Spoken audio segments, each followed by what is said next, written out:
"No man shall ever find my tomb." That's what, according to rumors, Cleopatra once said.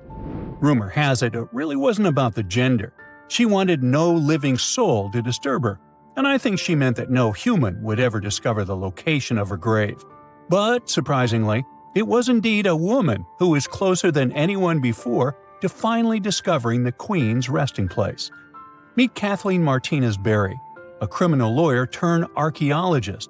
She got so intrigued with Cleopatra's story that she packed her bags and went to Egypt with no official support and even no permission from the authorities. All she had was pure determination to find the Queen's tomb. Now, you could say Kathleen had always been ahead of the game. She skipped grades in school, mastered piano, chess, swimming, and martial arts, and grew up listening to top intellectuals debating in her home. And she even got her law degree at just 19, and archaeology was her side passion. She had never actually been to Egypt, never dug up a single artifact. But her fascination with Cleopatra went all the way back to an argument with her father in 1990. That day, she walked into his library looking for a copy of Antony and Cleopatra by Shakespeare. Her dad, Fausto Martinez, a professor and legal expert, casually called Cleopatra a seductress. Kathleen wasn't having it. She fired back, arguing that history had been totally unfair to Cleopatra.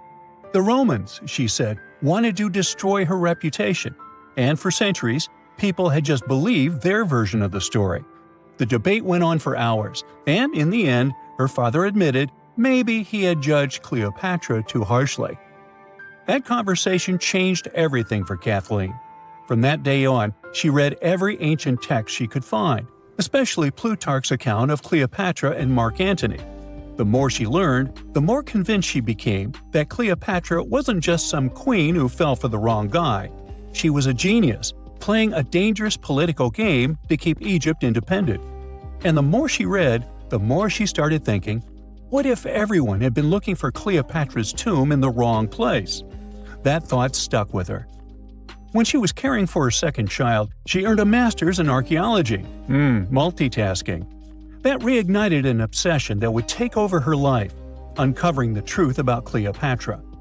Even though most experts believe that Cleopatra's tomb, along with the final resting place of 13 other Ptolemaic rulers, lies somewhere beneath modern-day Alexandria, Dr. Martinez has a different idea. She believes Cleopatra was buried at Taposiris Magna, an ancient temple dedicated to Osiris, the Egyptian deity of the afterlife.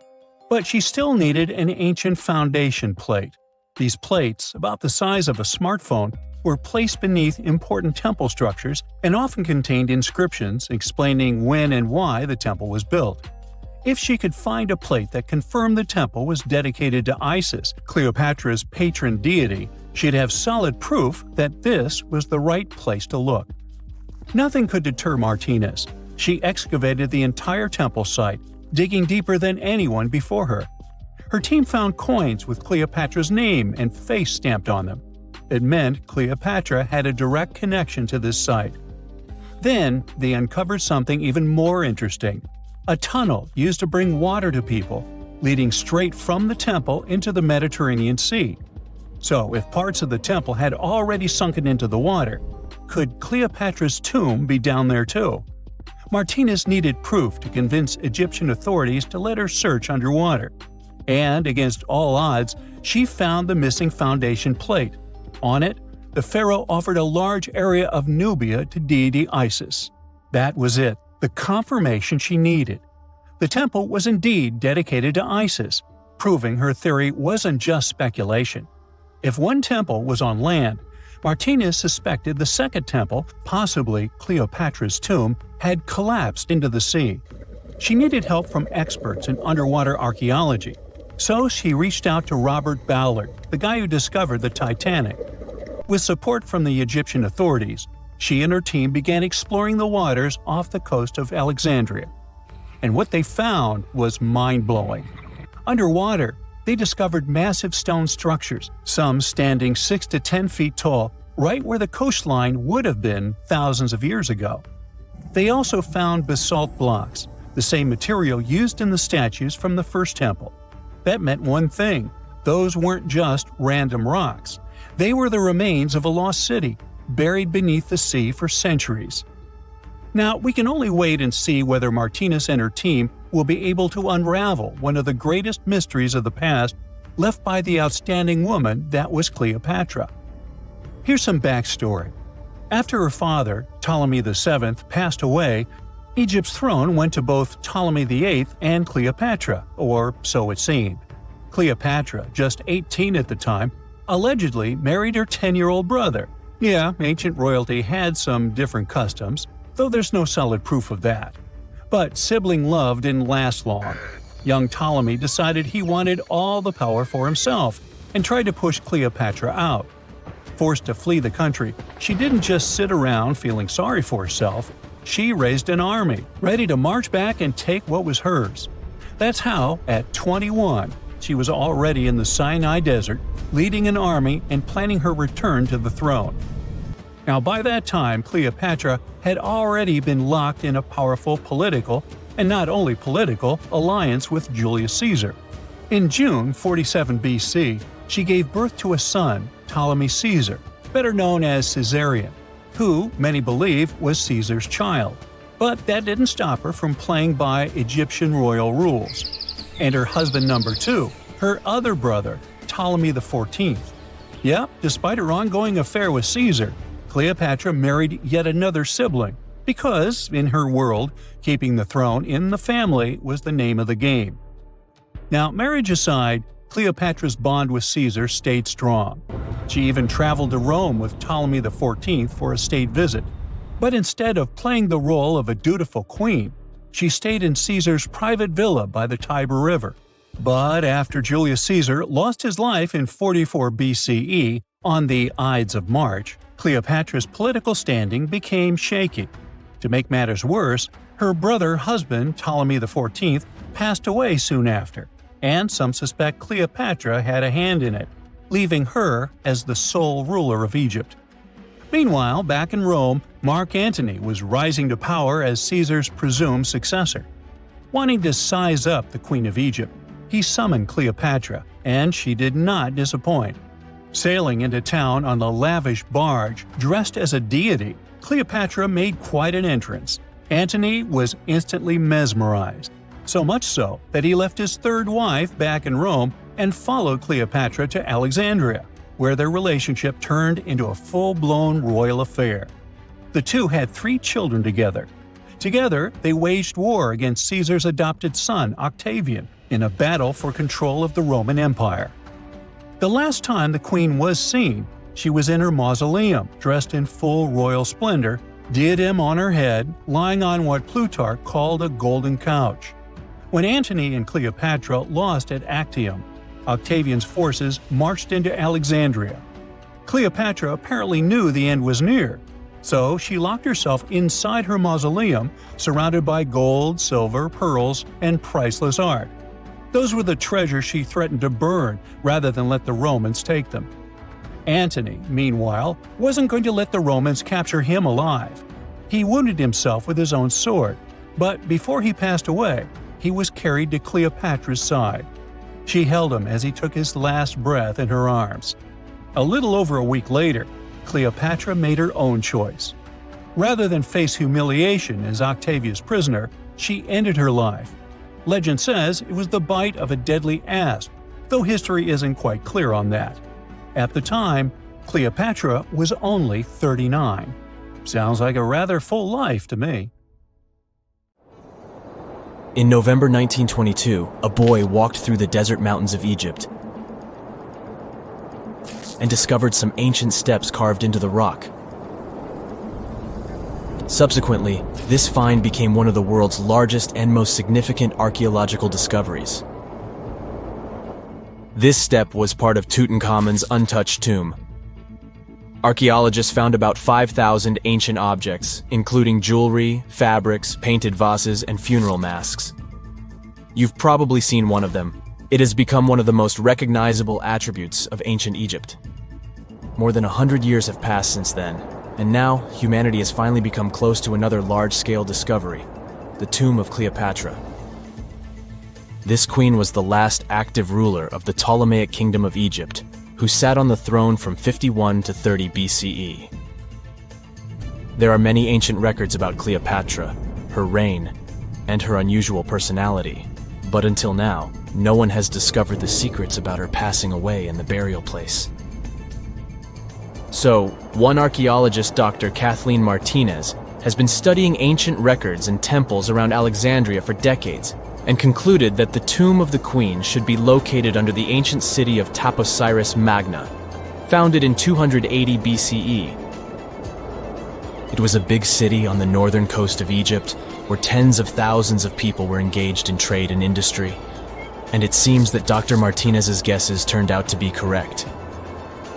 She and a group of archaeologists have discovered a secret underground tunnel near Alexandria with a length of about 0.8 miles. It was cut into the rock under Taposiris Magna's temple. During further excavations, they found many things that indicate Cleopatra's tomb lies in the tunnel's depths. It's also possible that she is buried there together with the Roman commander, Mark Antony. According to ancient records, Cleopatra and Mark Antony loved each other and together opposed the Roman Senate, which declared Antony a traitor. The fact that natural disasters have occurred on the territory of Taposiris Magna for thousands of years can complicate the excavations. Earthquakes and floods destroyed the city and possibly flooded its underground tunnels. But archaeologists hope the ancient tomb remains untouched, and that it hides many treasures and records about the royal life of ancient Egypt during the reign of the last dynasty. There's a chance that excavations will go underwater and in the mud. This will require much time and funding, but archaeologists are sure it's worth it. Anyway, it's too early to say that Cleopatra is really buried there, but scientists have found many things in the tunnel that confirm this, including clay pots, dozens of coins with the image of Cleopatra and Alexander the Great, as well as a bust with the image of the Egyptian queen. Cleopatra is still one of the most popular personalities in Egypt, on an equal footing with Ramesses III and Tutankhamun. She inspired many films, paintings, and books, but what made her so popular? She became famous for her inconsistency. She was a beautiful, intelligent ruler who pulled Egypt out of the crisis and made it a prosperous power. Medieval Arabic texts say she knew chemistry, mathematics, and philosophy, and may have written several scientific books. She knew several languages and had excellent diplomatic skills. At the same time, there are many legends that she was a femme fatale who drove many men crazy. However, there's no evidence that her beauty was incomparable. The image of a stunning model was created by Hollywood when it made several films where famous actresses performed the role of Cleopatra. And the Roman Emperor Octavian, the adopted son of Julius Caesar, specially created the image of Cleopatra as an insidious seductress because he was her enemy. Even though she was born in Egypt, Cleopatra wasn't an Egyptian. Her ancestors were Greeks, among whom was one of the generals of Alexander the Great. However, the people of Egypt loved her. She learned the language and was very sensitive to the traditions of this country. She knew the history, mentality, and customs of ancient Egypt well. She raised the level of its economy and strengthened its status as a world power. Much of this was made possible thanks to her cunning and impressiveness. She loved theatrical performances and lavish celebrations. She knew how to surprise people and put on a show. But behind the exterior image of a luxury lover was an intelligent and calculating ruler. Ancient Egypt was a rich, luxurious country, and Cleopatra did everything to increase its wealth and strengthen its position in the international arena. For example, she was once in conflict with her brother Ptolemy XIII Odd. The queen knew that she wouldn't be able to resist him, so she decided to attract Julius Caesar to their side. The Roman emperor arrived in Alexandria, where Cleopatra wanted to meet him, but Ptolemy knew about her plans and was about to prevent her from coming to Caesar. Then, instead of a rich and noisy arrival, Cleopatra decided to make her visit inconspicuous. She wrapped herself in a carpet or linen bag the emperor's servants carried into Caesar's private chambers. Cleopatra emerged from the carpet and impressed the Roman emperor with her beauty and determination. As a result, they fell in love with each other and became close allies. After some time, she impressed another influential Roman for diplomatic purposes. She arrived to meet Mark Antony on a golden barge with purple sails and silver oars. Cleopatra was dressed in the image of Aphrodite and sat under a magnificent canopy. Her servants dressed like cupids and were blowing her fan and burning incense. But Cleopatra created such a show for a reason.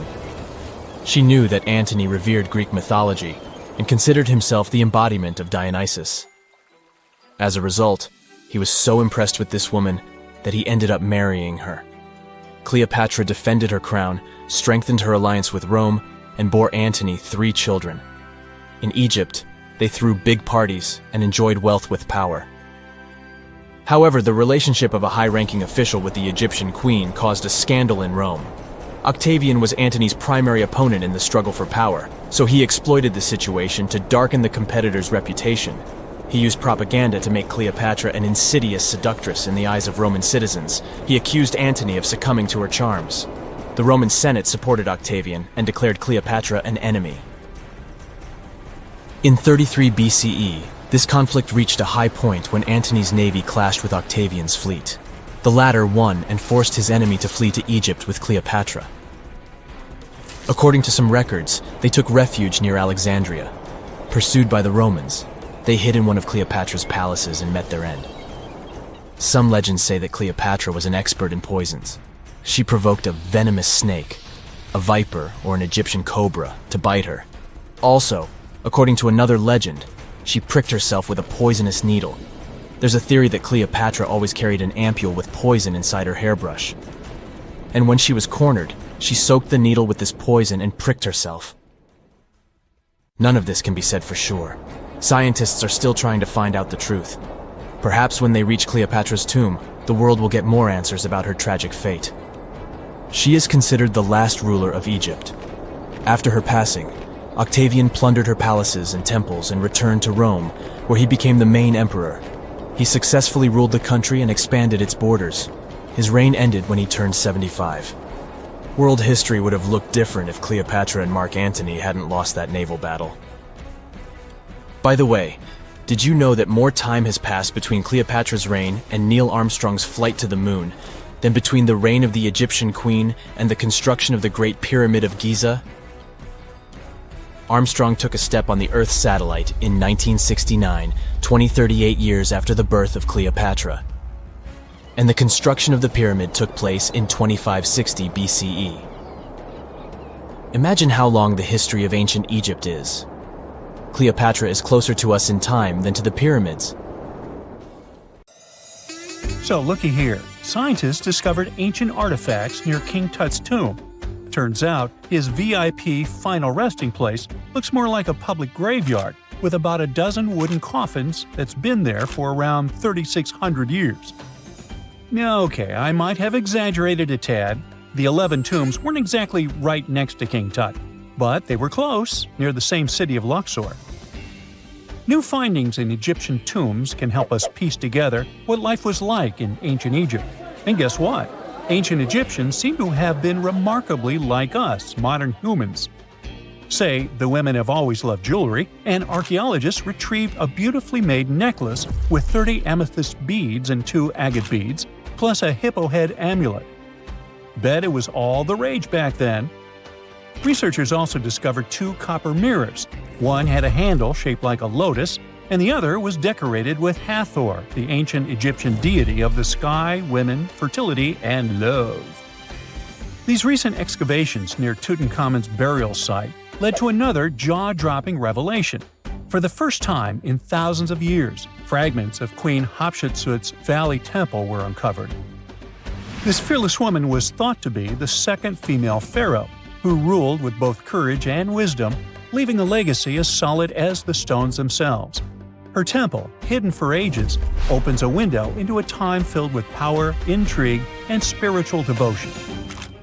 Archaeologists found over 1,000 beautifully decorated stone blocks on the outskirts of Hatshepsut's funerary temple. There were very few women who managed to take the throne in ancient Egypt. Another tomb was found nearby, and it belonged to the overseer of Queen Teti Sheri's palace, whose name was Jehuti-Mez. Queen Hatshepsut seems to have even more tombs, aces up her sleeve. These tombs were carved into the rock instead of being built as pyramids, showing a unique ancient perspective on how to protect the soul in the afterlife. Experts managed to retrieve some cool ancient pieces from the site. Toys made of clay, mummy masks, winged scarabs, and some amulets.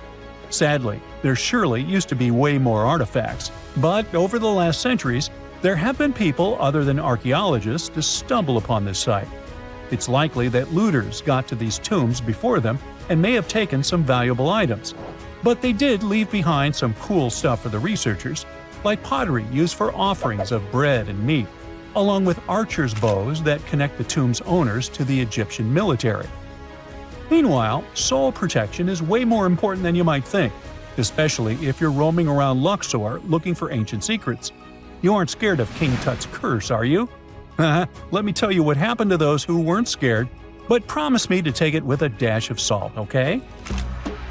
For years, Egyptologists, especially those who believed in paranormal activity, were convinced that there was an unsettling curse surrounding Tutankhamun's archaeological discoveries. This belief stemmed from the mysterious and untimely demise of several excavators who discovered the tomb in 1922 with no logical explanation for why they passed away.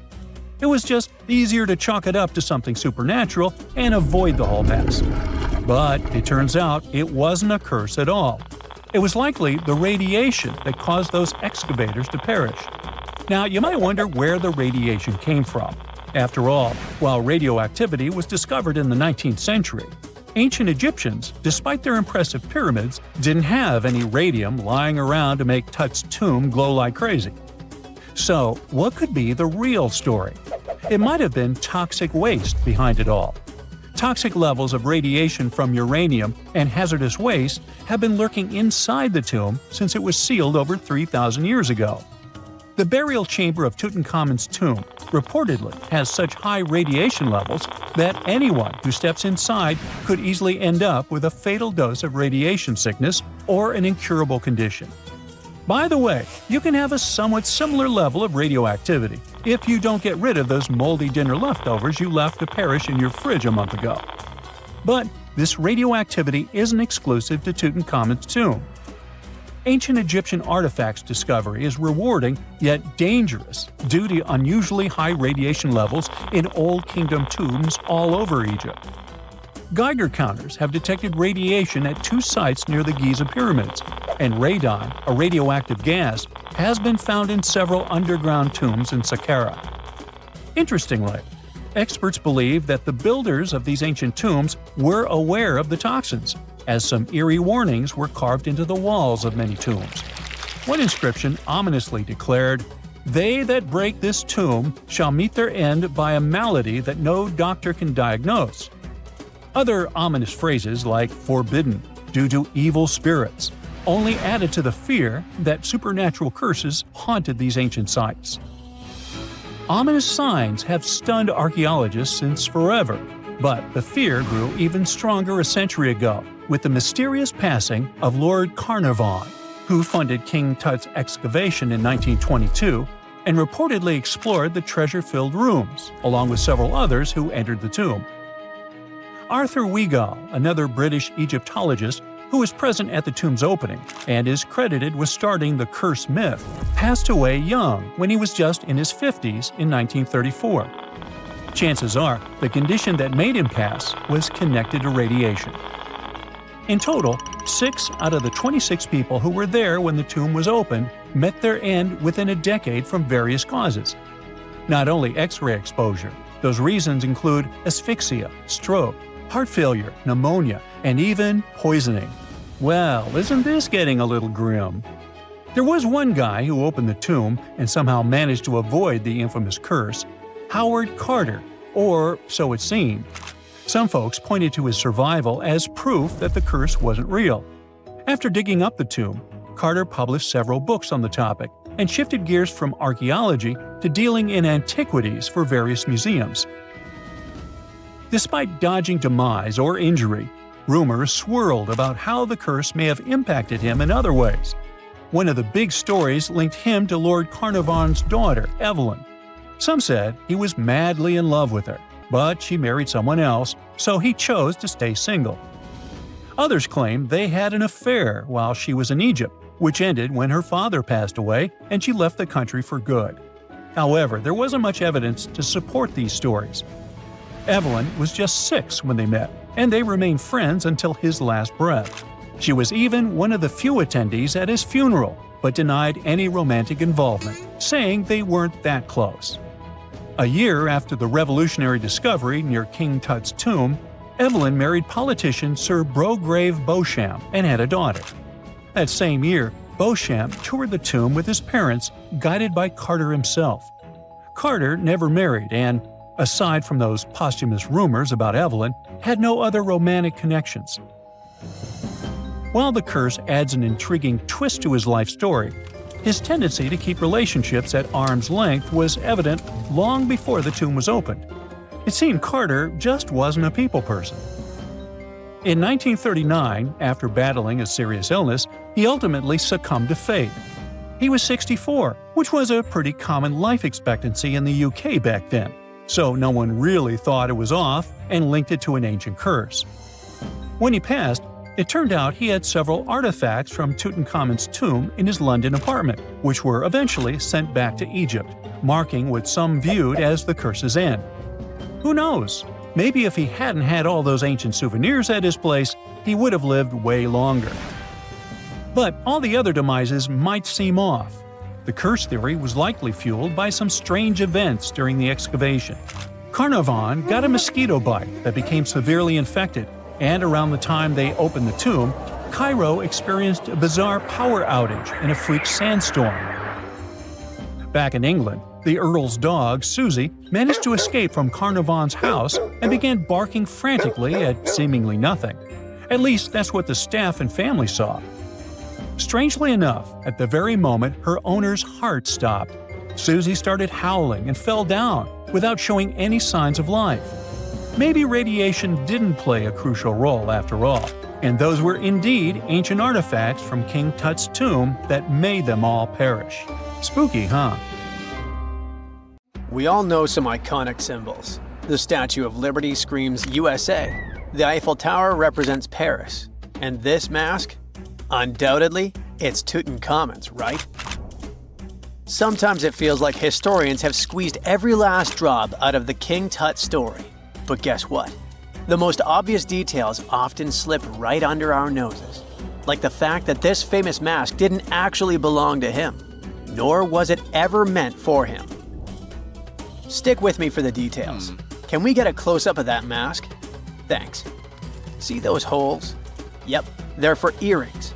And no, it's not that they had anything against jewelry, but back in ancient Egypt, earrings were typically worn by high-status women or kids. Now, if you know your history, you might say, but Tut was a boy king, wasn't he? You're spot on. He began his reign at just 9 years old. Sadly, that didn't last long as he passed away at a very young age. So when he was 9, he might have worn earrings, but he probably took them off when he hit that no earrings age. Sounds reasonable, right? Actually, not quite. That would have been pretty strange since nobody expected him to pass away young. Certainly not at 9.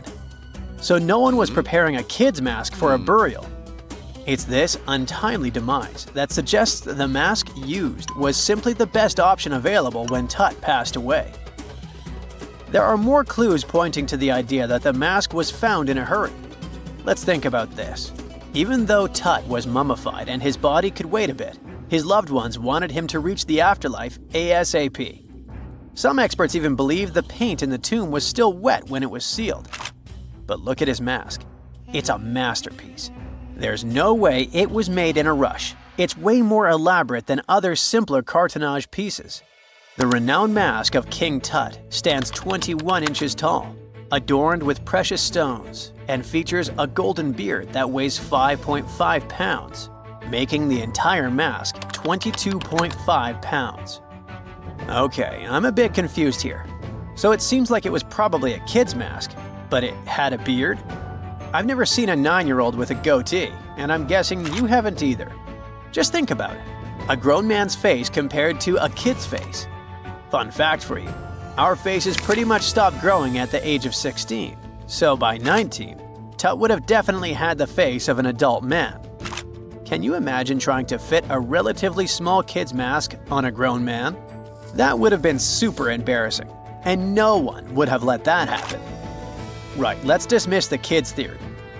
Now, the second option, if you remember, is that the mask could have originally belonged to a woman. This is where the beard theory comes into play. Some researchers believe the beard might have been added later on. Here's another twist. What if the mask was actually made for Nefertiti herself, who ended up maskless? In this case, there are two discoveries. Two birds with one stone. For now, it sounds like a conspiracy theory, I know. But let's give it a shot and delve deeper into the details. So, Tut passed away in around 1323 BCE, probably due to malaria. He had other health issues too, like when he broke his leg, and records suggest he wasn't in the best shape. As for Nefertiti, we have no solid data about her demise. Plus, nobody knows exactly when or where she was buried. The supposed year when she passed away is around 1330 BCE, but she could have lived longer, and the mask was intended and prepared for her. Or maybe they just took her mask right from the burial chamber. After all, they were family. Well, sort of. She was said to be his stepmom, having been married to Akhenaten, who was likely Tut's father. But this is not 100% accurate. Some scientists doubt it. Ah, these ancient Egyptian families. It's hard to keep track of who's who. I know, you're not yet convinced that Tut wore a lady's mask. Let me share one more theory with you. Meet Howard Carter, the enthusiastic archaeologist who discovered Tutankhamun's tomb. It was located in the Valley of Kings outside Luxor and, to everyone's surprise, was nearly intact. When he entered, he noticed something odd. This didn't feel like a pharaoh's burial chamber. It was classy and all, but it had a vibe that suggested it was made for a woman. Typically, Egyptian pharaohs had larger tombs that suited them better, and even more strangely, it was oriented to the right of the entrance. This didn't add up. That orientation was typical for female chambers, which Egyptian queens used. Another red flag was that the chamber appeared to have been built in stages, and all the artifacts, around 2,000 of them, seemed hastily placed there. Even more curious, they looked like they were meant for other royals. Carter discovered this burial site in 1922, but it remained a mystery as to why it was so bizarre. Almost a century later, Nicholas Reeves thought he may have solved the puzzle. He claimed that King Tut might not have been the original resident of the tomb. Instead, he suggested that the undisturbed resting place of the legendary Queen Nefertiti could be hidden behind the walls of the boy king's burial chamber. Nicholas studied high-resolution photos for months, meticulously examining every pixel.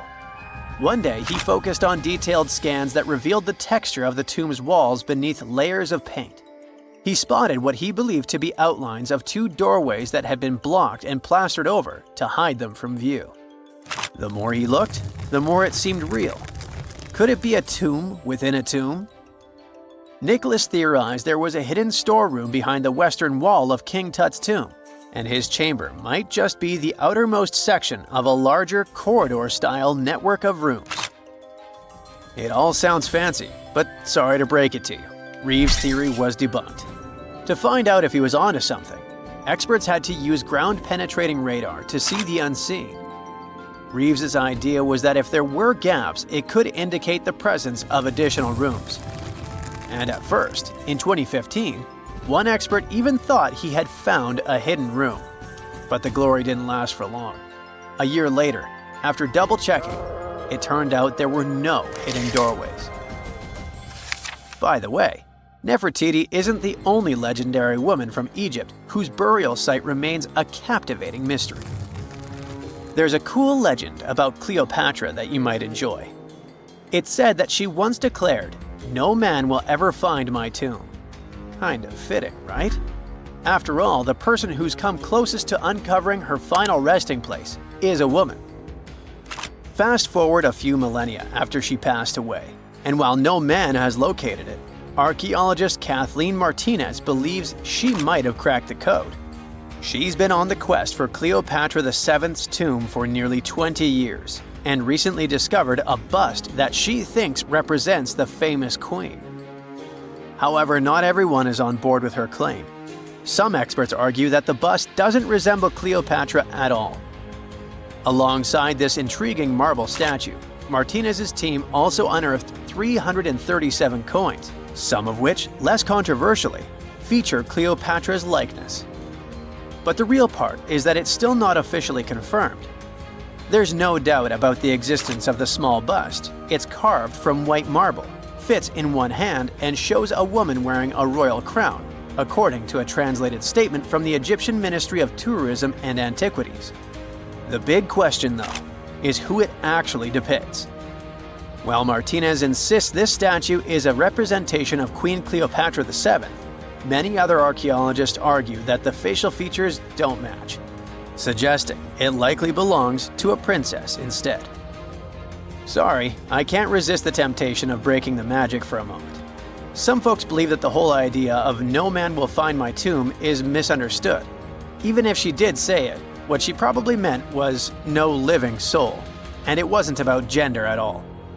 It can as well be just a beautiful legend. Toodaloo! Miles and miles of yellow sand, treeless mountain ridges, and scorching hot sun over your head. And suddenly, something you'd never expect to come across in a barren desert. A small group of overexcited people. They're as happy as you would be if you'd won a lottery. They've just found an ancient tomb, once flooded with its walls in bad shape. But the stuff they discovered inside proves that this is the burial site of one of Egypt's most mysterious pharaohs. Historians have been hunting for his tomb for years, but no one expected it to hide ancient treasures. Fast forward. After careful examination of the site, Egyptian officials have announced the discovery of the tomb of King Thutmose II.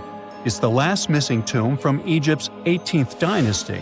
And this is also the first royal tomb found since King Tutankhamun's was discovered in 1922, in more than 100 years. A team of Egyptian and British archaeologists found the tomb in the Theban Mountains area, west of Luxor, near the famous Valley of the Kings. Before this, the site was only known as Tomb C4, but during their excavation, the team found clear evidence proving it belonged to King Thutmose II. Archaeologists actually found the entrance and main tunnel leading to the tomb in 2022. But at first, they thought it belonged to a queen because it was near the graves of Thutmose III's wives. It was also close to Queen Hatshepsut's tomb. Originally, it was prepared for her when she was just a royal wife. But everything changed when she became pharaoh. But we'll talk about this twist of fate a little later. But soon they realized that their discovery was much more significant. They found alabaster jars with Thutmose II's name and the words "deceased king" written on them. That's when they realized that the tomb was actually his final resting place. Sadly, Thutmose II's tomb has seen better days. According to the head of Egypt's antiquities sector and the leader of the Egyptian excavation team, the tomb suffered major damage from ancient floods not long after the pharaoh's death. Water swept through the burial chamber, likely destroying or displacing many of the original artifacts. Much of what had been once inside the tomb was moved elsewhere in an attempt to salvage it. The researchers found out that the tomb had a basic design, with an entrance, a sloping main corridor, and a burial chamber. The corridor was coated in white plaster and rose about 4.5 feet above the floor of the burial chamber. A large staircase and a very large descending corridor of the tomb indicated its grandeur. It took the team a long time to navigate through, though, as the tomb was blocked by flood debris and collapsed ceilings. Only after crawling through a 32-foot passageway with a small 16-inch gap at the top, the worst nightmare for those of us with claustrophobia, were they able to reach the burial chamber. There, they were in for another surprise. They cleared the debris, expecting to find the crushed remains of a burial beneath. But the tomb turned out to be completely empty, and it was not due to robbery. It had been deliberately emptied. The researchers soon realized that the tomb had been flooded since it had been built underneath a waterfall. It happened just a few years after the king's burial, so the contents of the tomb were moved to another location. That's why there was a second corridor in the tomb. It was most likely made to help remove King Thutmose II's body from his flooded tomb. Despite the damage, the excavation team made some really exciting discoveries. They found traces of mortar decorated with blue inscriptions, yellow stars, and fragments from the Book of Amduat, one of the most significant funerary texts in ancient Egypt. The book was meant to guide the deceased through the underworld, ensuring a safe journey to the afterlife. Now, how about we sneak a peek at ancient Egypt's 18th dynasty? It was all about conquering lands, expanding the empire, and building jaw-dropping monuments. Some of the biggest names from that era, Thutmose I and Thutmose III, both legendary warrior kings who left their mark in history. Thutmose I was a fierce fighter who led major military campaigns, pushing Egypt's border further south than ever before, all the way to the fourth cataract of the Nile. His victories gave Egypt access to new trade routes, stronger political ties, and more wealth. His conquests were so significant that they were recorded in the tombs of his top officials. Thutmose III, sometimes called Thutmose the Great, took things even further. He was not only an incredible military strategist, but also the commander of Pharaoh Hatshepsut's armies before becoming king himself. He led between 17 and 20 military campaigns, winning every single one and expanding Egypt's empire to its peak. He even created the world's first navy. Thutmose III is often remembered as Egypt's greatest warrior pharaoh. And sandwiched between these two powerhouses was Thutmose II, a pharaoh who doesn't get nearly as much attention.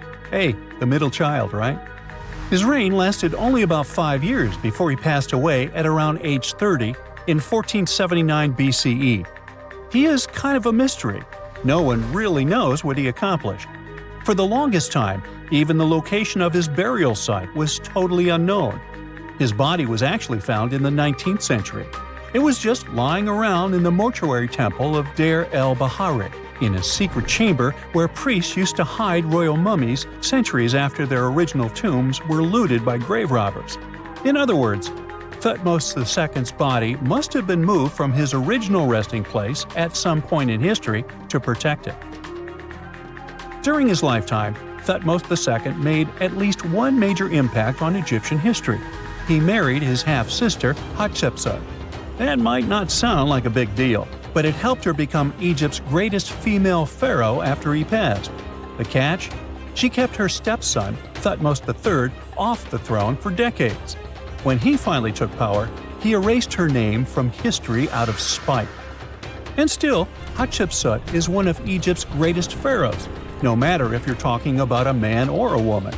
She brought a lot of wealth and art to Egypt. She led a big trading trip to a place called Punt, where she brought back things like gold, ebony, and incense. She also made sure her name lasted by building amazing structures that we can still see today. At Karnak, she added huge obelisks. One of them is still standing tall. She also was the one to build the Temple of Deir el-Bahari with its countless columns. She was buried there. Interestingly, Hatshepsut was often shown in art as a man with muscles and a beard, like how pharaohs were usually depicted. But she made sure there was always something in the artwork that reminded people she was a woman, like calling herself Daughter of Re or His Majesty herself. When she passed away in 1458 BCE, Egypt wouldn't have a female ruler as powerful as her until Cleopatra, about 1400 years later. According to Egypt's Supreme Council of Antiquities Secretary General, isn't that a mouthful?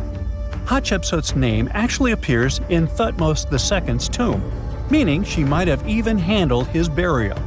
As for their final resting places, well, Hatshepsut was buried in the Valley of the Kings, and Thutmose II's mummy is now in the National Museum of Egyptian Civilization, alongside other ancient Egyptian rulers. It gives visitors a rare chance to see the remains of a nearly forgotten pharaoh. Now, experts consider the discovery of his tomb to be one of the most significant in recent years. The artifacts found there add important details to our understanding of the history of the region and Thutmose II's rule. And even though the tomb's design is fairly simple and follows the same architectural style preferred by later Egyptian rulers, its historical importance is undeniable. In any case, the mission isn't over yet. Archaeologists are now focusing on solving another mystery. Where did the rest of the tomb's contents end up? The team is determined to continue their search. Who knows what other secrets they will uncover that have remained hidden beneath the sands for thousands of years.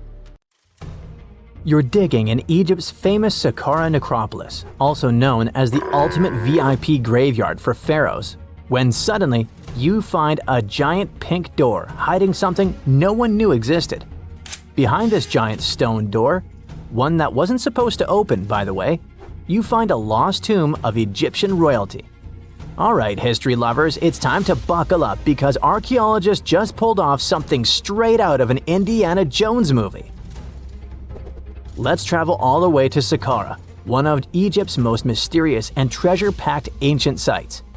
The star of the show? The prince you've probably never heard of, Prince Userefre, son of King Userkaf.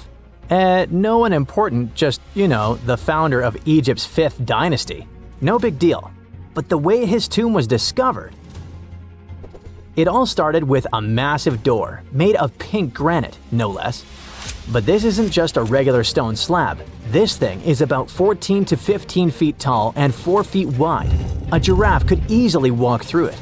This door is also definitely heavier than your neighbor's SUV. But here's the twist. It wasn't a real door. It was a false door, a symbolic gateway meant to allow the spirit of the deceased to pass between the world of the living and the afterlife. Normally, that's where the story ends. After all, false doors are common in tombs. But this one was extra special. You see, false doors were usually made out of limestone, which was pretty common and found everywhere in Egypt. To build one out of red or pink granite, people had to bring these rocks from a quarry located 400 miles away. And you can bet this wasn't a cheap trip. According to Egyptologists, this is the first time a false door of this size and material has ever been found in Egypt, making it a totally unique piece of architecture. Aside from being super expensive, this one had a surprise behind it too. When the team of researchers investigated further, they realized that this false door actually hid a real entrance. And what did it lead to? A hidden tomb, packed with statues, relics, and secrets from over 4,000 years ago. The tomb belonged to Prince Userefre, but you can call him Wasar Efra, or Wasar Efra too. Despite being totally erased from history, this fella was no minor noble.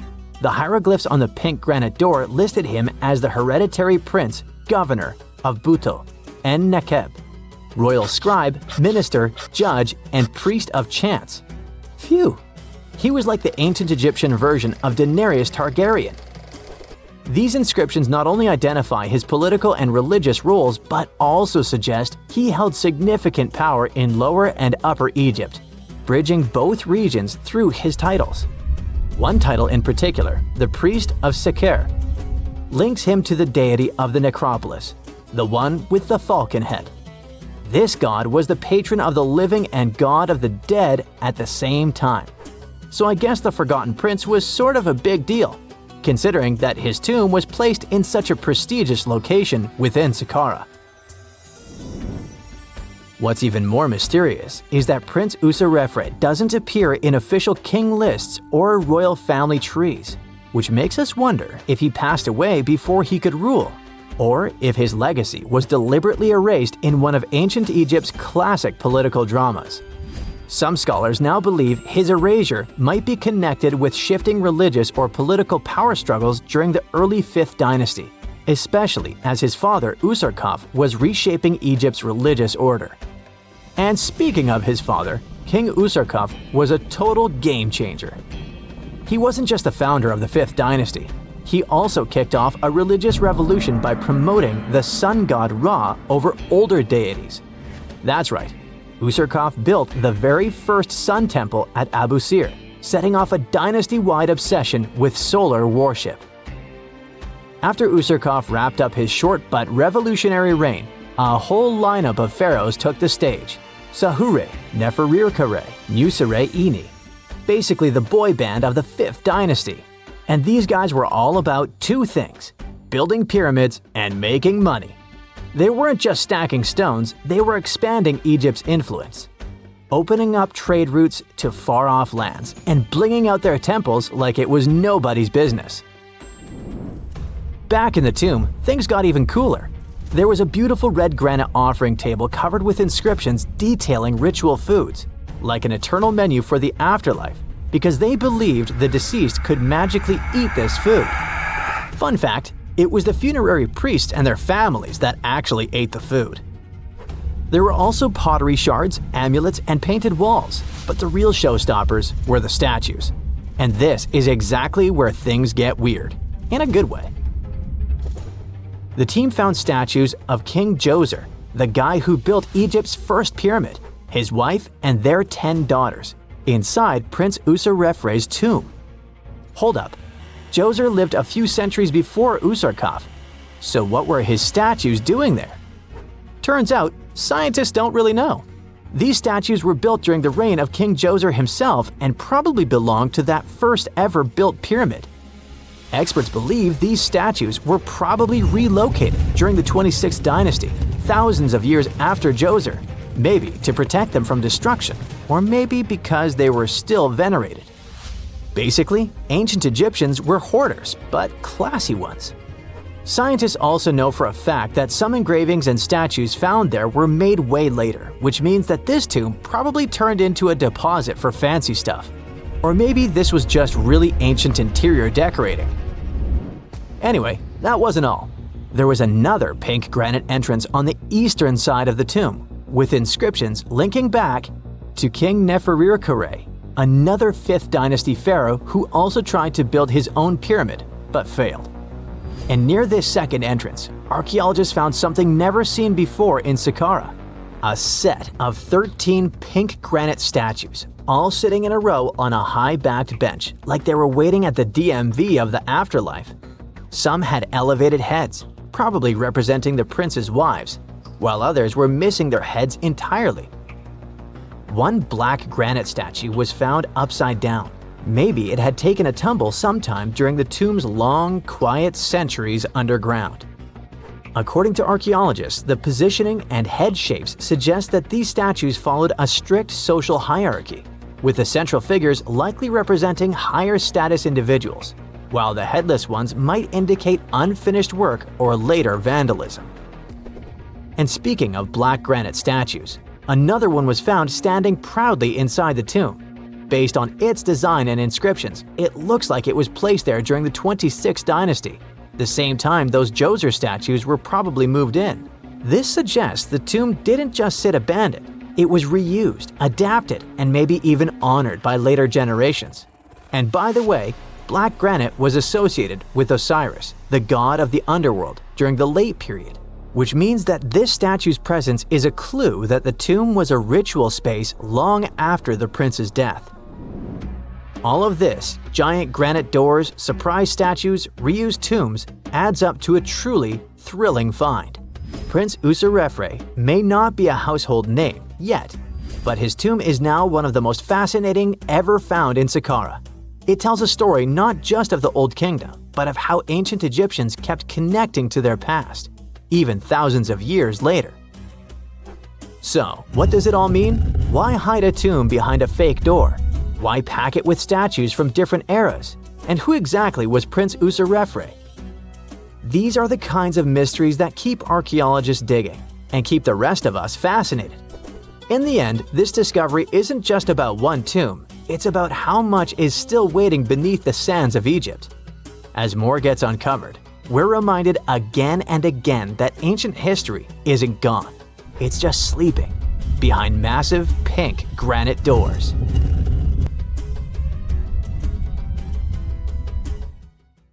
Archaeologists were looking for the long-lost tomb of Cleopatra when they found something that seemed too good to be real. Roughly 43 feet underground beneath a ruined Egyptian temple, there was a perfectly straight tunnel, carved through solid sandstone. The tunnel is over 4,200 feet long, and so precise that experts called it a geometric miracle.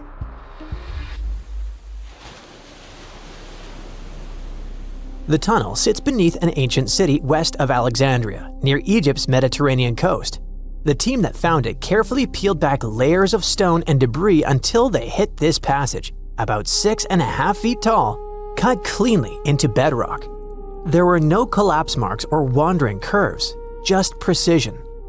If you've ever tried to drill a straight hole into a wall at home and failed within seconds, imagine doing this underground for nearly a mile. Ancient builders had no GPS, no lasers, no modern surveying tools. Yet, this tunnel stays remarkably level over its entire length. That means they understood gradients, angles, and distance in a way that goes far beyond stack stones and hope. Engineers today rely on machines to maintain that kind of accuracy underground. These people relied on knowledge, repetition, and patience. Parts of the tunnel now sit underwater or collapsed, probably after several earthquakes that struck the region centuries ago. Some experts think the tunnel may have once connected the temple to water sources or ritual areas closer to the sea. Archaeologists noticed that the Egyptian tunnel is an exact replica of the Eupalinos tunnel in Greece. It's believed to be one of the most important engineering achievements of antiquity, which only makes the Egyptian tunnel more special. Underground passages in ancient Greece linked temples to sacred springs. Back in ancient times, people moved through space in specific ways, underground and above, to reenact myths and journeys of gods. A tunnel like this could represent a path to the underworld, rebirth, or divine transition. Nobody would invest this much effort in construction just for decoration. Plus, in earlier digs at the site, archaeologists pulled up all kinds of artifacts, including coins with the names and faces of Cleopatra VII and Alexander the Great. They also found figurines, statues of deities, a mummy with a gold tongue, and even an entire cemetery packed with Greco-Roman style mummies. The perfect geometric tunnel isn't an isolated flex. Not far away, underwater archaeologists off the coast of Alexandria uncovered something that sounds like it belongs in a royal travel documentary. A 2,000-year-old pleasure boat that once glided along the Nile. And this wasn't just another fishing vessel or cargo barge. It likely stretched over 115 feet long and 23 feet wide, and had a decorated cabin, plus around 20 rowers, which turned the river into a moving palace. This isn't speculation pulled out of thin air. An ancient Greek geographer named Strabo wrote about these exact boats around the 1st century BCE. He described lavish vessels used by royalty during festivals and ceremonial outings in Alexandria. For years, historians treated that as a poetic exaggeration. Then, this wreck surfaced, and suddenly, Strabo sounded less like a storyteller and more like a witness. Even ancient art backs it up. The Palestrina mosaic from Italy shows richly decorated boats floating down the Nile. They match both the texts and the physical evidence almost perfectly.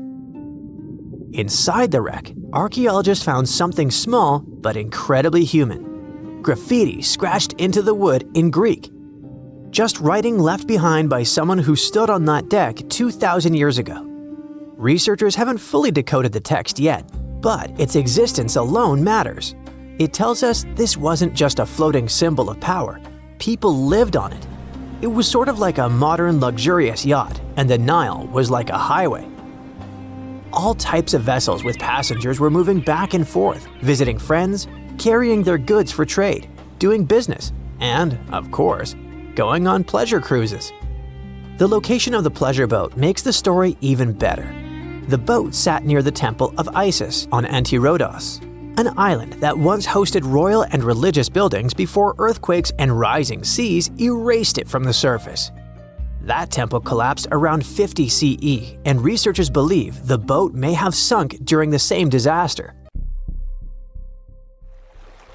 Another recent find that has to do with life on the Nile is the lower part of the massive worship complex about 10 miles southwest of Cairo. It connects directly to an upper temple dedicated to Ra, the Egyptian deity of the sun. The newly excavated part is a 4,500-year-old valley temple.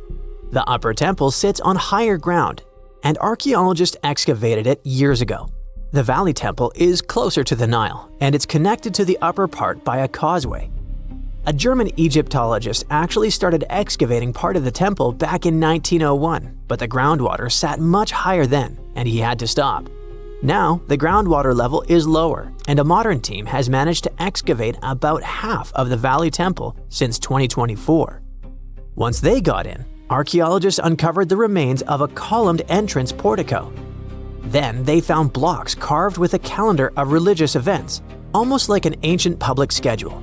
The text includes feasts for Sokar, a falcon-headed deity linked to Memphis, which was a major capital during the Old Kingdom, plus the festival of Min, a fertility deity, and even the procession of Ra. The calendar blocks all showed up around the entrance portico area, which most definitely means that the outside facade of the temple displayed this long feast calendar publicly. That's why archaeologists think this might be one of the earliest examples of a true public calendar ever found. A literal event list for an entire community, built into the architecture. On top of that, the team found dozens of decorated blocks covered in inscriptions that named a pharaoh who ruled around 2420 to 2389 BCE and had the temple built. This temple shows how people moved through ancient Egypt. Because the upper temple handled the main worship, but the valley temple made the whole place accessible. It acted like the landing area for boats coming in, either directly from the Nile or more likely from one of its side channels. So instead of hiking across desert terrain, visitors could arrive by water, step onto the temple's landing stage, enter through the Valley Temple, then head up the causeway ramp toward the upper temple on the hill. After about a century of use, researchers found that the Valley Temple had been repurposed into a residential area. And the best part is, what they found from that era: 2 wooden pieces used for playing Senet, an ancient board game. Senet shows up at other Egyptian sites too, including King Tutankhamun's tomb, but nobody fully agrees on the rules today. Some discoveries in Egypt create new mysteries instead of solving the old ones. Earlier in 2025, archaeologists announced the discovery of the first pharaoh's burial found in or near the Valley of Kings since King Tut's tomb in 1922. The newly found tomb of Thutmose II flooded almost immediately after burial. Ancient officials rushed in, removed the mummy and most of the grave goods, and hid them somewhere else. The weirdest part is that an alabaster ointment jar inside the tomb links the burial directly to Hatshepsut, Thutmose II's wife and half-sister. The inscription basically says she made this monument for him, which proves she arranged his burial. But it still doesn't explain why she placed him here and later chose the Valley of the Kings for herself. Now, archaeologists are studying a huge mound of rubble near the tomb, about 75 feet tall, and suspect it was built to hide something important. If a second tomb sits underneath, it could be complete and undisturbed. So, the deeper the archaeologists dig, the more ancient Egypt stops feeling like a gone civilization and starts feeling like a paused one. Looks like it didn't just survive time, it outsmarted it. And we're only just beginning to catch up. For over 3,000 years, no one knew this place even existed. And then, out of nowhere, archaeologists digging near Alexandria uncovered something absolutely shocking: a forgotten Egyptian city. This place is buried under Greek ruins, hiding secrets that could rewrite the history of pharaohs and their armies. And one of the artifacts, which looks like a simple wine jug, changed everything. We thought that we already placed all the important parts on the map of ancient Egypt: pyramids, Thebes, Luxor, Alexandria. But nope, the map just got an update. The new city was a big deal, and it's about 3,400 years old. It's just been discovered at the site called Kom el Nugus. This place is located west of Alexandria and tucked between the Mediterranean and a saltwater lake called Lake Mariut. This discovery raised a few eyebrows.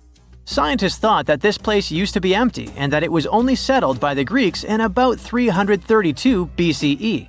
But it turns out that people lived in Qom el-Nugus way before that.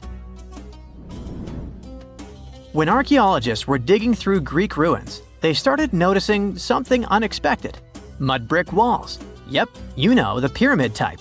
That's the kind Egyptians built during the New Kingdom. These mud bricks were made from mud, clay, sand, and straw. These ingredients were mixed with water and dried in the sun, not baked.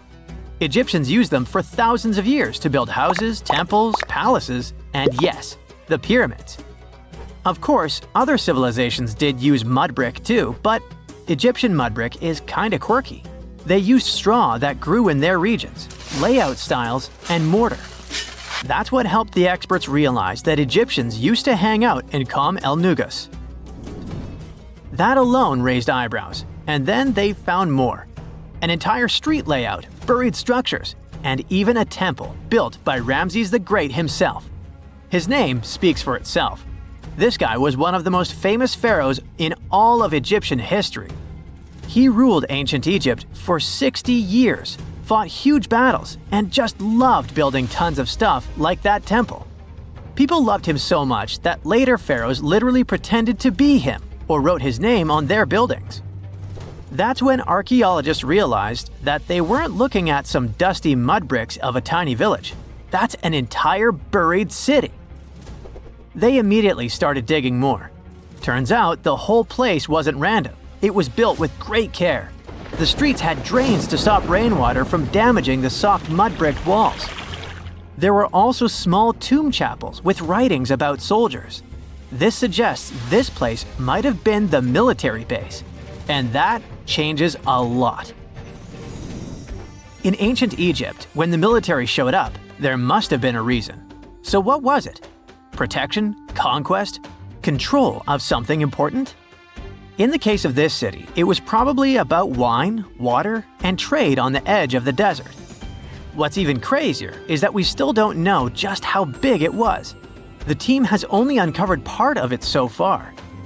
There could be fortifications, warehouses, administrative buildings, or even more religious or royal structures waiting underground.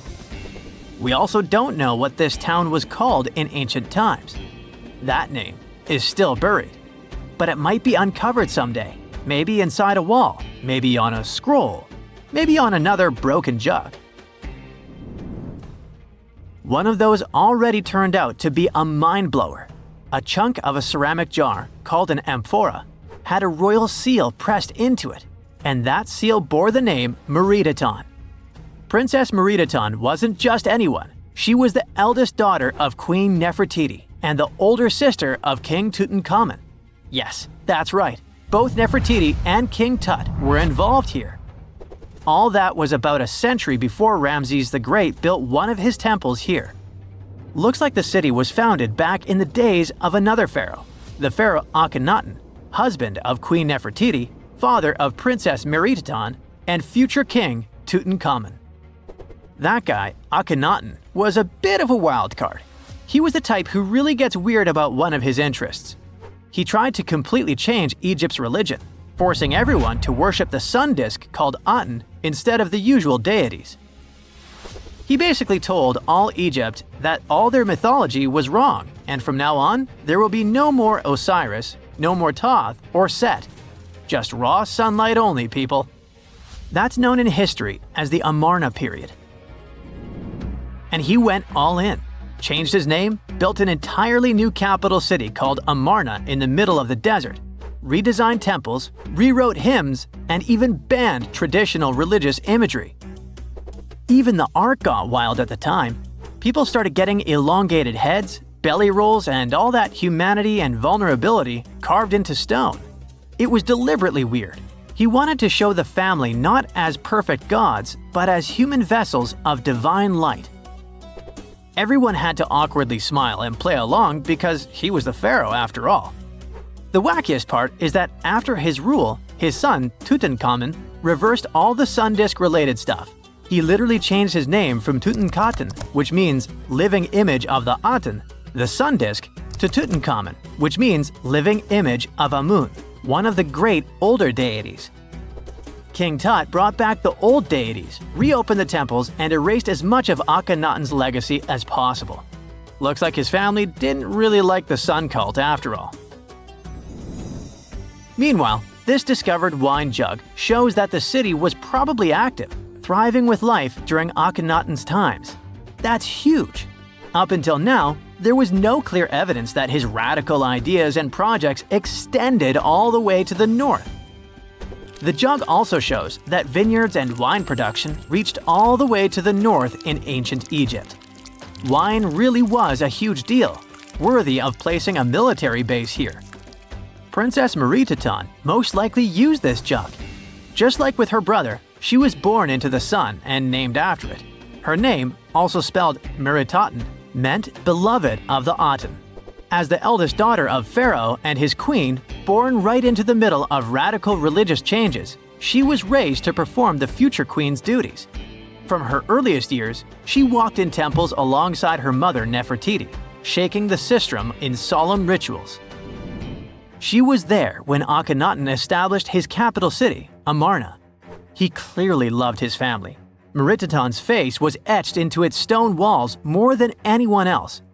In every temple, in every sacred scene, her figure appears, revered. Things get foggy in history after her father passed away. The throne wobbled. King Tut was very young, only 9 years old when he had to take new duties.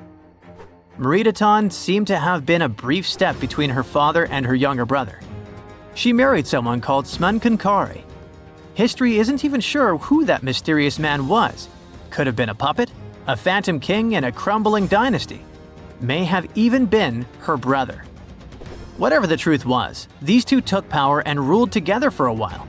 Meritaten got the title of the Great Royal Wife, a title of immense power. But Smenkhkare was a very short-lived ruler. He passed away just in about a year. There are some speculations among historians that Meritaten was the actual ruler, the informal female pharaoh, because her brother was too young.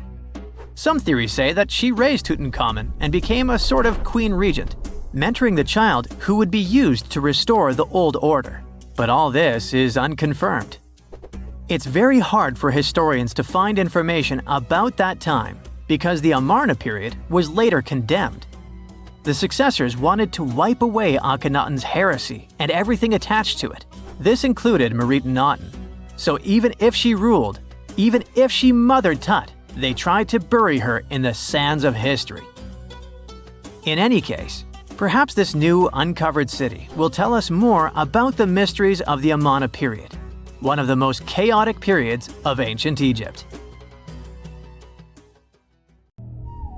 This coffin seems to defy logic. No visible openings, no way in or out. And yet, inside lies Lady Shanet Ah, a mysterious woman from ancient Egypt, perfectly preserved even after 3,000 years. How did she get there? It was the third intermediate period in Egypt, a time between great dynasties. Pharaohs wore the blue crowns. Priests in Thebes were almost as powerful as kings. Markets were filled with the cries of merchants selling dates, papyrus, and precious perfumes. Lady Shanet Ah was in her late 30s or early 40s, old age by Egyptian standards of that time. Like other Egyptians at the time, she ate meals of bread, lentils, and fish. By that age, her teeth were already badly worn down, yellowish with enamel eroded, because food in ancient Egypt often had grains of sand in it. But she wasn't just a regular woman. When she passed away for unknown reasons, her burial was lavish. Locals wrapped her body in expensive linen and adorned with artificial eyes to replace her real ones. That would help her see in the afterlife. And that's exactly how we found her 3,000 years later, in a beautifully decorated sarcophagus. It was made of cartonnage, which is kind of like papier-mâché, made by layering linen and papyrus with adhesive. These coffins were wildly strong, lasting for thousands of years, all thanks to Egypt's super dry climate. But most importantly, Egyptians only used it for the elite. So she was someone very important to the locals, though we might never know why. But there was only one huge problem with her mummy. How did they even put her in the coffin? No matter how much researchers looked, there were simply no entry points. The only visible gap was a tiny slit near her feet. But that's not nearly large enough to place her entire body inside. This mystery puzzled them for decades, until they finally learned the truth only recently. They study those mummies at the Field Museum in Chicago using new technology, CT scans. It's basically like taking thousands of X-rays and piecing them together to create detailed 3D images. That's how we can learn more about the bodies without disturbing them. And it turns out the ancient Egyptians were unbelievably clever. They didn't construct the cartonnage around Shenet's body, which would be a common and easy thing to do. Instead, embalmers created the coffin first. Then, they softened this coffin with moisture to make it flexible. After that, they carefully molded it around her wrapped body. They did cut a slit along the back of the coffin to do that, but then they laced it up like a corset, so it seemed like there were no openings. Finally, they secured a wooden panel at her feet to keep everything in place. That's where the tiny slit came from.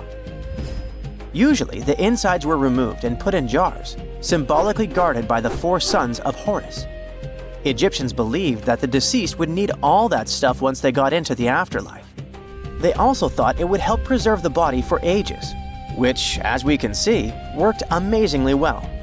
Thanks to their beliefs, we now have mummies as time capsules. Each son of Horus was supposed to protect each of the specific body parts. The human-headed Imseti for the liver, the baboon-headed Hapi for the lungs, the jackal-headed Dalmutef for the stomach, and the falcon-headed Kebis Senuv for the intestines. It's crazy how much effort the embalmers put into their job, especially in Lady Chanet-A. They wanted to make sure her body remains untouched and the sarcophagus would be perfect for her. You can't help but wonder, who was she if she mattered so much? The ancient Egyptians literally viewed the afterlife as modern retirement planning. You're not just passing away, you gotta prepare yourself for it. Prepare the body, eyes to see, and so on. And the richer or more important you were, the better your afterlife would be. But Chanet-A wasn't the only fascinating mummy they studied. They also decided to scan Harwa, an Egyptian man who lived around the same time. Judging by the mummy, he also had a high social status. His mummy revealed no signs of hard labor and his teeth were well kept, which means he enjoyed some high-quality food without tons of sand in it. Some fellas got lucky both in life and after it. But there were many mysterious mummies throughout history. One of them is Chin Tzu, also known as Lady Di. The story of her began in 1968. Some workers near Changsha, China, were digging an air raid shelter for a hospital. But suddenly, they accidentally uncovered an ancient burial site. They came down there and stumbled upon something incredible. 3 tombs belonging to a noblewoman, her husband, and a young man believed to be their son. She was a noblewoman from ancient China, and she had a fascinating backstory. She lived over 2,000 years ago during the Western Han Dynasty. She was married to Li Kang, a guy who served as chancellor to the Changsha Kingdom, a high-ranking official. At first, it looks like Lady Di lived a life of luxury and privilege. She had private musicians to play at her parties, and for her personal enjoyment. She probably played the guqin, an instrument that back in the day people associated with intellect and elegance. And she certainly ate like an empress. Fine meats, delicacies, and all things like that. Even her wardrobe was full of some exquisite silk, not even mentioning the tons of cosmetics. But all this wealth came at a cost. The more she aged, the worse her health became. She got a full pack, a heart condition, diabetes, high pressure, and liver issues. It also looks like her back was driving her crazy, probably making it hard for her to even move. Finally, as a cherry on top, she developed gallstones. All this packed together eventually led to a heart attack that took her life around the age of 50. There was one haunting detail. scientists found over 130 melon seeds in her stomach and intestines. Most likely, she ate watermelon just hours before she passed away, which means it was probably during summer when the fruit was ripe. She enjoyed a sweet, simple treat before her life was cut short. The excavation began in 1972, and this wasn't easy at all. Over 1,500 local students had to help. And Lady Di was the most mysterious one. She was buried in 4 rectangular pine boxes, one inside the other like a Matryoshka doll, all wrapped in 20 layers of silk, and all that sealed with lots of charcoal and white clay. The coffins were painted beautifully as well, adorned with protective deities, mythical animals, and clouds which symbolized the heavens. There were drawings of divine creatures and Mount Kunlun. The myth said that on this mountain, people reach eternal happiness. All this told us a lot about the Han Dynasty, their beliefs about afterlife, art, daily lives, and their remarkable craftsmanship. And then researchers finally got to the body. It was astonishing. Soft skin, joints that could still bend, and in general, she was almost intact. She even kept her hair, eyelashes, fingerprints, and even traces of blood. It's like she literally passed away only a few weeks ago. Ancient people used a very clever technique to preserve her. It looks like embalmers put her into some weird, mysterious acidic liquid. This liquid prevented bacteria from growing. Unfortunately, it also gave rashes to all the scientists that touched Lady Di. And this rash lasted for 3 months. And you know what they buried together with her? Over 1,400 artifacts, mostly personal stuff like silk clothes, cosmetics, and musical instruments. Even food, grains, meats, wine, and pastries. There were also 162 carved wooden figurines of various servants and musicians. It's possible that they were either just there to service her even in the afterlife, or maybe based on her actual servants. A gruesome discovery took place in Egypt some years ago. You want to hear about it? 16 human hands, carefully buried in 4 eerie pits. They didn't look too much like human hands at first, since they were abnormally large, but they were. Weirdly, there were only right hands. No left hands were in sight. It turned out that it points to the practice of an ancient dark ritual. Old Egyptian art and tales talked of a ceremony where warriors would present the right hand of their adversaries as proof of victory and ask for gold in return. Egyptians believed in the afterlife, so cutting off someone's hand meant you cut off their power eternally. Guaranteeing this type of defeat was interesting to the winning party. Here, the fight was between Egyptians versus Hyksos, who lived in what was once known as Canaan. Egypt has always been the center of some history-changing findings, and some time ago, this papyrus was found. If we stretched it open, it would be just a tad bigger than the height of a skyscraper. The world's tiniest skyscraper, which is located in Wichita Falls, Texas. When humans didn't write on their notes app, they wrote on this thing, made from the medulla of a papyrus plant. Around 2,000 years ago, ancient Egyptians wrote something reminiscent of a book where they describe most of their funerary traditions and their visions of the afterlife. It's considered one of the most important texts from ancient Egypt and is still sold in bookstores to this day. This ancient manuscript was unearthed from a chamber located just south of the Pyramid of Djoser, located in Saqqara. Oh yes, Djoser is the oldest pyramid in Egypt and not the Giza pyramids like most people think.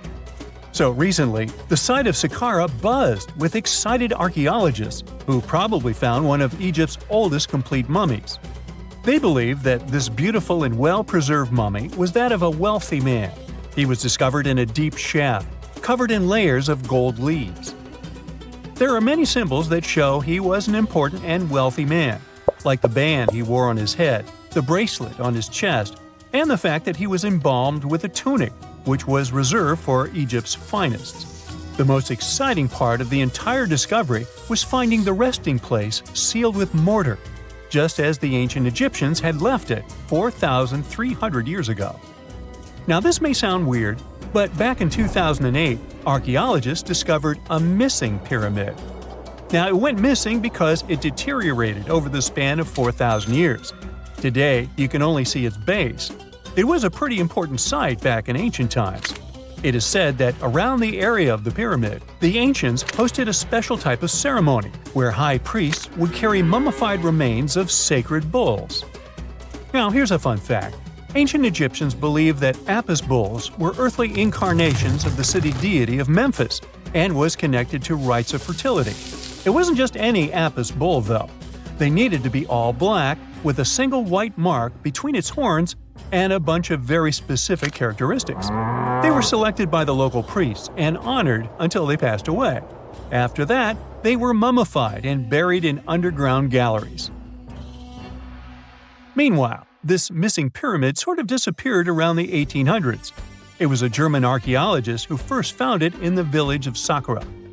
He called it the Headless Pyramid when he first found it. But then, years after the official discovery, the desert sand came along and covered the whole thing. There were some excavations between the 19th and 20th centuries, but they weren't too systematic. That's why scientists were so thrilled when they dug an entire pyramid's base after removing the 25-foot mound of sand that was covering it. Oh, and it turns out American archaeologists are excavating a cemetery in Egypt that could contain over 1 million mummified bodies. So far, archaeologists have dug around 1,700 mummies. One of the main differences from other classic Egyptian mummies is that these people weren't kings and pharaohs. They were commoners that most likely lived about 1,500 years ago, when Egypt was controlled by the Roman and Byzantine empires. The name of the cemetery is cool, though, the Way of the Water Buffalo, just in case you want to check it out on your next trip. Other than bulls and buffaloes, ancient Egyptians also liked baboons. Are you seeing a pattern here? In the beginning of the 20th century, archaeologists discovered a site filled with mummified baboons in a place called, guess what? The Valley of Monkeys. An animal wouldn't have been mummified if it wasn't considered important. Certain animals were more important than others, since they were linked to specific deities. Jackals were connected to Anubis, the ancient god of the afterlife, and cats were likened to the female deity Bastet.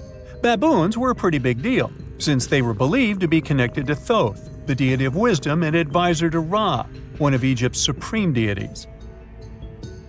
The archaeologists who studied these animals weren't too happy. They think these baboons were kept inside and were deprived of sunlight for most of their lives. They had extreme vitamin D deficiencies and they were poorly fed. Maybe Thoth got angry with these baboon keepers. Just a guess. Since there's never a boring day for archaeologists in Egypt, they also found human mummies with golden tongues. Since Egyptians were all about the afterlife, they believed that golden tongues might help a person speak once they pass to the other side. I mean, it's a long shot, but hey, why not? Some of these mummies were placed in wooden coffins with goods, such as necklaces, pottery, golden artifacts in the shape of lotus flowers and scarab beetles, and iPhones. Just kidding. A new temple was also unearthed recently in Egypt. Scientists believe it was dedicated to honor Zeus Cassios. That deity would be a cross between Zeus, the almighty Greek deity of the sky, and Mount Cassios. While digging around the Sinai Peninsula in Egypt, archaeologists spotted 2 pink granite columns poking out of the ground, and bingo. They believe these columns represented the temple's front gate and collapsed during an earthquake many years ago. And speaking of deities, there weren't only super serious deities. Recently, scientists unearthed a golden ring in a city south of Cairo. No, Frodo, it's not magical. It was a normal gold ring, but it had the depiction of the deity of fun, officially named Bes. This deity is often described in sacred texts as a happy chubby dwarf. Today, many tattoos we get are sorta deprived of any sense and are made of aesthetic purposes only. In ancient Egypt, though, women would get tattoos as a token of protection for childbirth. That's what scientists think, at least. Around the Nile region, scientists found some mummies that had well-preserved tattoos, which is a rarity since the skin deteriorates so easily.